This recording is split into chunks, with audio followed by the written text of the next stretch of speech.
Now, I know a lot of you guys are looking at the title like, man, you never seen Death Note?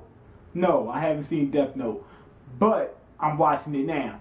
So anyway, like I've been telling y'all for the past while now, I'm still discovering anime just like you guys, you know. I'm just mildly above average, you know. But anyway, let me give a brief synopsis of, you know, what Death Note is from what I've seen and let y'all know what's going on. Anyway, we start off with our protagonist, Light, right? Now, he's a student at this school, and he's supposed to be like some kind of big-time genius or something. The dude's just smart, right?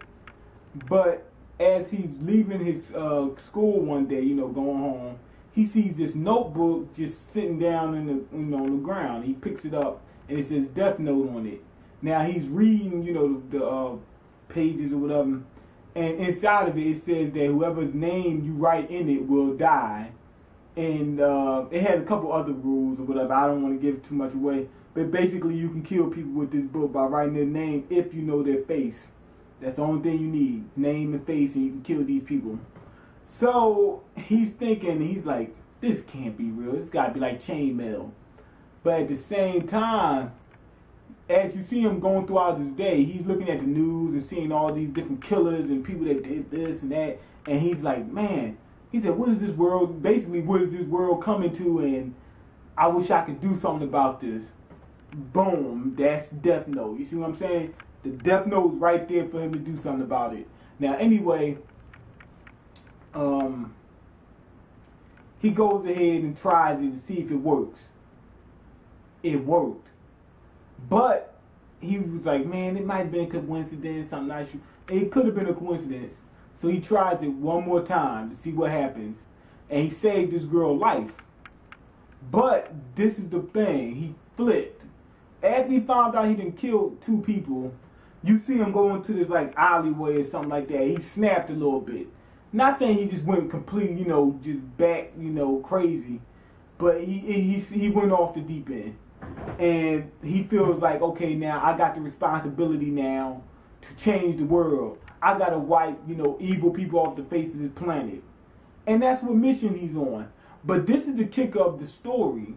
There's someone else, it's another genius out there named L, right? And he's part of this, like, police task force. He's like a detective, and he's supposed to capture, basically help solve these mysteries, you know, when, you know, the harder cases. He's like the top guy. But nobody knows who he is, except for one guy. And they don't know who he is. And one thing I want to say about that really doesn't make any sense. It really does. I mean, I don't think they're going to explain it, but think about it. If I want to work at McDonald's, I gotta give him my social. Now, if you want to work for the FBI, the CIA, whatever he works for, nobody knows who he is. Come on now. Nobody. That's why they had that one guy who knew who he was, so it could take the ease off that, you know. If you're gonna work for, you know, some government type agency or something like that, come on now. They're gonna have fingerprints. They're gonna have something. Somebody knows something.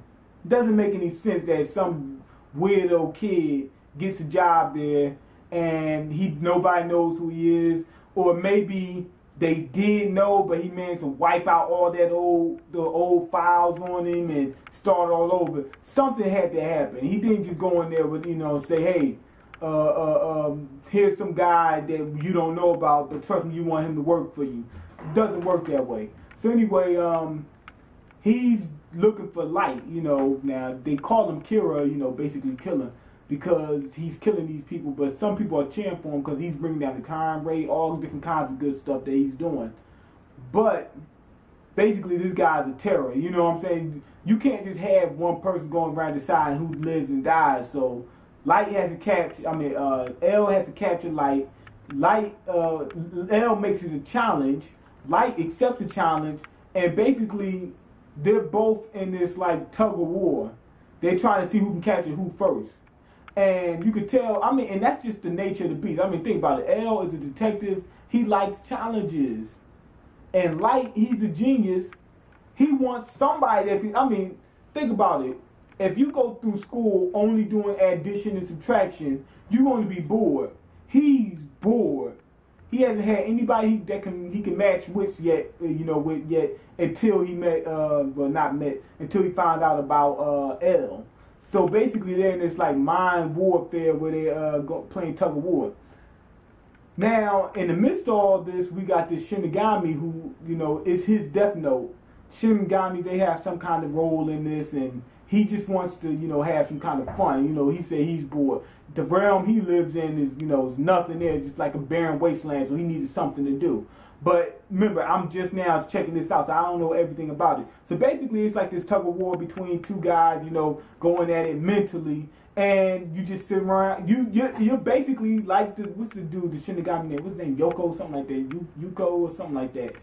You're basically like him, just following Light around, trying to see what's going on, seeing what's happening, and enjoying, the ride and the suspense and build up and everything like that. Now, my only concern, basically, with this story is this. This seems like a story, meant for like a movie or something, because it doesn't seem like it's a topic that you can hold on for 37 episodes. You see what I'm saying? That's why it seems like something you would see, see on a movie. Now, I pretty much got an idea of what they're going to do, with the story. Basically, it looks like they're going to have a whole lot of episodes where they only do one little tiny thing. Like, cause I just seen an episode like that. He says, I want to figure out, I'm trying to kill this guy who's following me. And that's to let you know he snapped, because he says, because at the point right now, he's getting ready to kill somebody who's innocent. But the guy, is a threat to him. That's why he's going to kill him. Light's going to kill this guy who's a threat to him. So basically, he's got his morals, is lowering as he goes along. But anyway, he's going to kill him. And basically, this one episode where he's trying to, get to this guy, the only thing he did was find out what the guy's name was and see his face. That's it. Now, it was a lot of stuff that went along with it, but they were just doing one little tiny goal. And that's what I think is going to be a lot of the episodes. They just accomplished one little thing. Because, how else were they going to stretch this story along, amongst almost 40 episodes? So, but it's still entertaining, and they still add a lot of thought to it. This is for people that like to think. That's what this series is for. But anyway, that's pretty much it for it. It seems like it's going to be good. I hear from a lot of people that it's going to be good, and it's starting off right. Another interesting tidbit is L is he's an Apple fanboy. Look at his computer. But anyway, that's it. Go ahead and leave your comment. Let me know what you think. Rate the video and subscribe and all the other good jazz. And I'm out. Peace. L uses a Mac.